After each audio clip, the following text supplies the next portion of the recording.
अस्सलाम वालेकुम। जब हम डिवाइड एंड कंकर स्ट्रैटेजी पढ़ रहे थे तो उसमें सबसे पहले हमने मर्ज सॉर्ट एल्गोरिदम को पढ़ा। तो उसके बाद एक और इसकी जो वेरिएशन है कि डिवाइड एंड कंकर स्ट्रैटेजी जो है वो किस तरह से काम करती है और किस तरह से आगे लेके चलती है, वो हम क्विक सॉर्ट एल्गोरिदम में देखेंगे। लेकिन उससे पहले भी आपको एक चीज़ समझाना ज़रूरी है, जिसको हम लोग जो है वो सिलेक्शन प्रॉब्लम के थ्रू समझेंगे उस कॉन्सेप्ट को।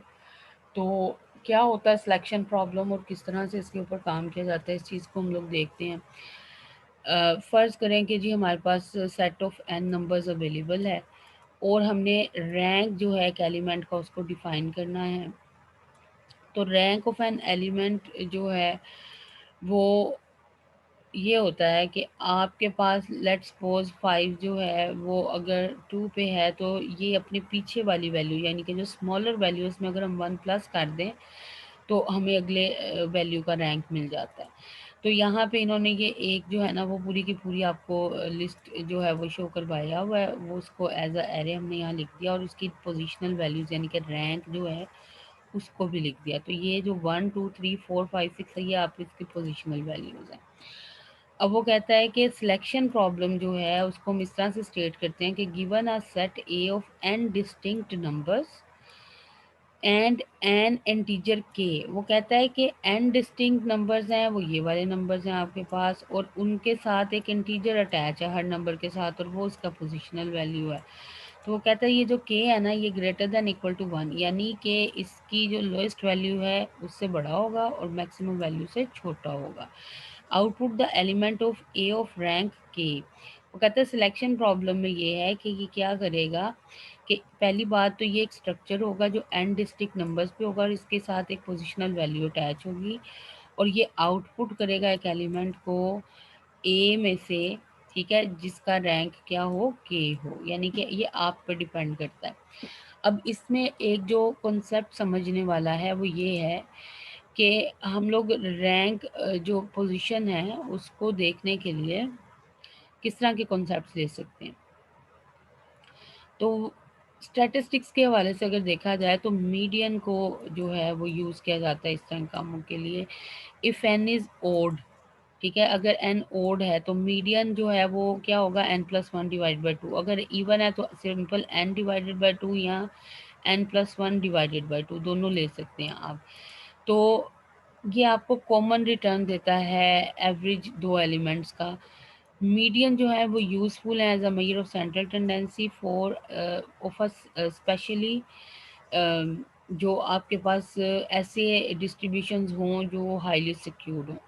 लाइक जैसे आप लोगों के पास इनकम को अगर आपने स्टडी करना हो, अब अक्सर स्टूडेंट का क्वेश्चन होता है ये प्रैक्टिकली कैसे इन चीज़ों को इम्प्लीमेंट किया जाता है। फ़र्ज़ करें आप किसी कंपनी में जॉब कर रहे हैं और वहाँ से आपको कहा जाए कि इनकम जो है एक कम्युनिटी की उसको देखा जाए कि आपके पास एवरेज इनकम कितनी है। तो लेट्स सपोज़ आपके पास 7 लोग हैं और उन लोगों की इनकम आपने इस तरह से लिखी हुई है जो 16,000 तक जा रही है।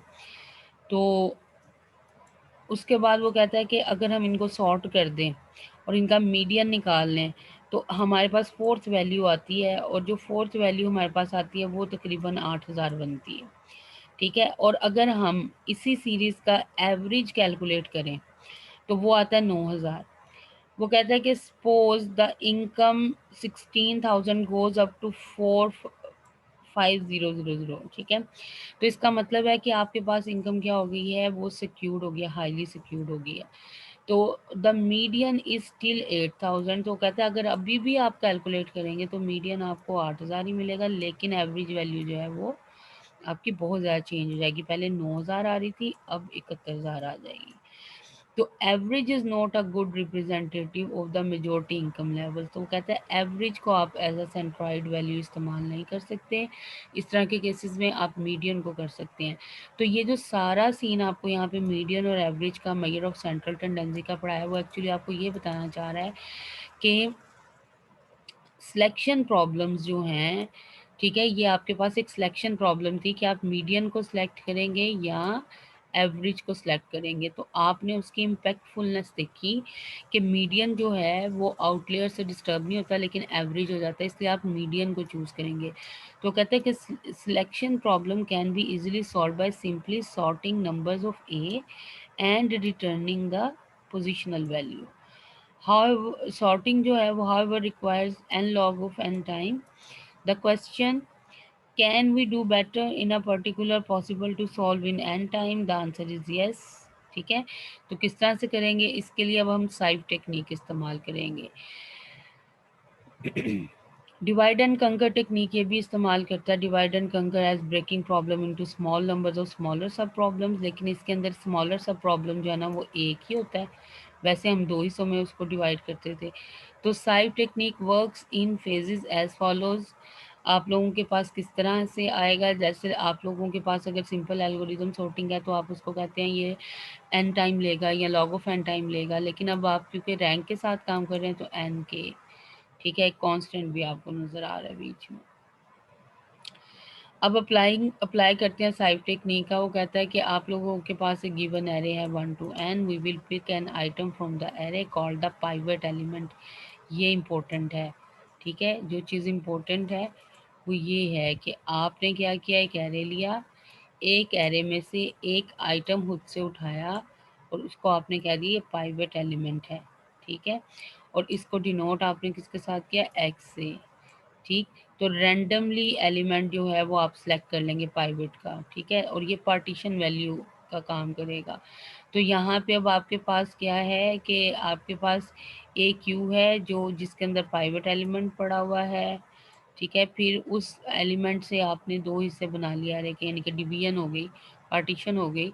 पहले को आपने 1q-1 तक चलाया, अगले को q+1n तक चलाया, ठीक है। तो उसके बाद नेक्स्ट आप लोगों के पास यहाँ पे ये ग्राफिकली इन्होंने यहाँ पे शो किया हुआ, देखिए ये एरे है, इसमें से आपने रैंडमली जो है वो 4 को चूज़ किया। उसके बाद आपने क्या किया, इसके ऊपर सॉर्टिंग अप्लाई कर दी, ठीक है। सॉर्टिंग अप्लाई करके रूल सॉर्टिंग का ये था कि जो पाइवट एलिमेंट है उससे जो छोटी वैल्यूज़ हैं, ठीक है, वो आपकी राइट हैंड साइड पे जानी चाहिए, लेफ्ट हैंड साइड पे जानी चाहिए, और जो बड़ी वैल्यूज़ हैं वो आपकी राइट हैंड साइड पे जानी चाहिए, ठीक है। तो हर एलिमेंट जो एरे का है उसको आप एक्स कह रहे हैं, तो एक्स यानी कि जो वैल्यू इसकी है उससे ग्रेटर देन जो लेस देन जो वैल्यूज़ हैं वो आपकी लेफ्ट हैंड साइड पे हैं, और जो ग्रेटर देन वैल्यूज़ हैं वो राइट हैंड साइड पे हैं। तो ये पाइवट से रिलेटेड आप लोगों की जो है वो डिवीजन उसको यहाँ पे शो करवा दिया। अब सिलेक्शन एल्गोरिदम के अंदर ये चीज़ कैसे काम करेगी, तो देखें, आप P को जो है वो देखेंगे कि if P is equal to R। अब P आप लोगों के पास क्या है और R क्या है, देखिए P और R, P स्टार्टिंग वैल्यू और R एंडिंग वैल्यू है। कहता है अगर P is equal to R है तो फिर आप सिर्फ P वैल्यू जो है उसको रिटर्न कर दें, क्योंकि कोई भी चीज़ यहाँ पे सॉर्टिंग के लिए मौजूद नहीं है, सिलेक्शन के लिए। फिर उसके बाद वो कहता है कि चूज़ पाइवट, आप APR, ठीक है, एक एरे है और उसका स्टार्टिंग और एंडिंग है, उसमें से आप कोई सी भी एलिमेंट को चूज़ कर लें और वो एक्स को साइन कर दें, जैसे हमारे केस में हमने किसको किया, 4 को किया हुआ था। अच्छा, अब वो कहता है कि अब क्या करें, अब आप APR x, यानी कि आपके पास अब पार्टीशन वैल्यू आ गई, तो उस वैल्यू को आप किसको साइन कर दें, Q को, ठीक है। अब आपने क्या करना है कि Q-P+1, यानी कि P+1, P आपकी स्टार्टिंग वैल्यू है, उससे अगली जो वैल्यू है यानी कि सेकंड जो वैल्यू है, Q में से उसको माइनस करें जो रैंक आ रहा है, ठीक है, और उसका रैंक जनरेट करें। If K is equal to rank के एक्स, अगर वो रैंक एक्स के इक्वल आ जाता है K की वैल्यू, तो फिर आपने एक्स वैल्यू को रखना है, और अगर वो लेस देन आ जाता है तो फिर आपने दोबारा से क्या करना है, आपने दोबारा से सिलेक्ट APQ और ये K, ठीक है, ये वैल्यू को सिलेक्ट करना है एज आपने इनको रिटर्न कर देना है। तो यहाँ पे वो आपको प्रैक्टिकली ये चीज़ करके दिखा रहा है कि आपने एक पाइवट एलिमेंट लिया 4 लिया शुरू में, 4 लेने के बाद आपने इसके ऊपर वही चीज़ अप्लाई की, रूल जो था पाइवट सिलेक्शन एल्गोरिदम का, कि जो लोअर्स हैं वो उससे ऊपर और हायर्स उससे नीचे। फिर उसके बाद आप लोगों ने क्या किया, रिकर्सिवली दोबारा से इसको जो है उस सिलेक्शन को कॉल किया। तो आपने दोबारा से एक पाइवट एलिमेंट जो है उसको चूज़ कर लिया 7, ठीक है? तो अब आप इस पे पहुँचे, पोज़ीशन पे पहुँचे, तो वो आपकी क्या बन गई 7। तो 7 से फिर आपने अगेन वो रूल अप्लाई किया कि जो छोटे हैं उनको ऊपर और नीचे, और इस तरह करते आप लास्ट पे पहुँच गए। तो पार्टीशन पाइवट जो है वो आपका 6 है, तो 6 के ऊपर रख के आप जो है वो इसकी डिवीज़न कर देंगे। तो सिमिलरली यहाँ पे अब आप लोगों के पास ये आपको बताया कि जितने नंबर ऑफ़ एलिमेंट्स हैं उतने नंबर ऑफ़ टाइम जो है ये रन करेगा। अच्छा, इसके बाद नेक्स्ट आप ये देखें कि लेट्स सपोज़ अगर आपने पाइवट एलिमेंट ये सिलेक्ट कर लिया 1, ठीक है? तो इसको अगर आफ्टर पार्टीशन करेंगे तो क्या होगा, 1 के बाद जो उसकी सारी वैल्यूज़ हैं, ठीक है? बड़ी वैल्यूज़ वो राइट साइड पे आ जाएँगी, तो लेफ़्ट पे कोई वैल्यू ही नहीं बचेगी, जिसको आप बाद में सॉर्टिंग के लिए जो है वो यूज़ कर सकें। तो इसका मतलब ये है कि आपका जो एक्स है वैल्यू है, यानी कि जो पाइवट वैल्यू है, उसका रैंक जो है वो ना तो ज़्यादा बड़ा होना चाहिए, ना छोटा, बल्कि मीडियोकर कोई वैल्यू लें। जैसे यहाँ पे आप 6 ले सकते थे, 4 ले सकते थे, तो इस तरह से। तो यहाँ पे ये जो चीज़ है ना, ये पाइवट एलिमेंट वाली और ये जो पार्टीशन यहाँ पे हो रही है, ये इम्पोर्टेंट है।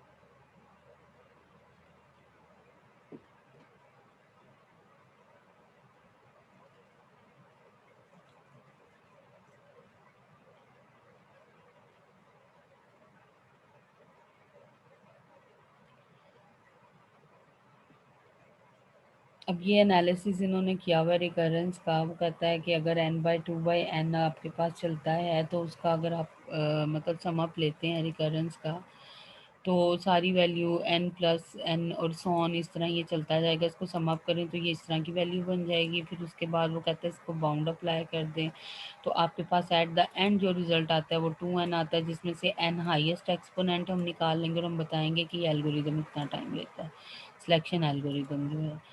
तो इस तरह से जैसे ये आप लोगों ने यहाँ पे सिलेक्शन एल्गोरिदम ले लिया, इसका मतलब है ये एक लीनियर टाइप ऑफ एरे है जिसके ऊपर काम हो रहा है।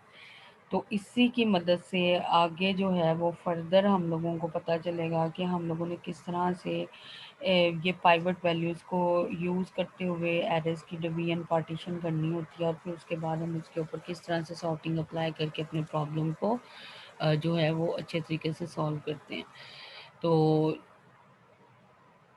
अक्सर स्टूडेंट का क्वेश्चन होगा कि पाइवट वैल्यू कैसे सिलेक्ट की जाती है, तो ये रैंडमली कोई सी भी आप सिलेक्ट कर सकते हैं।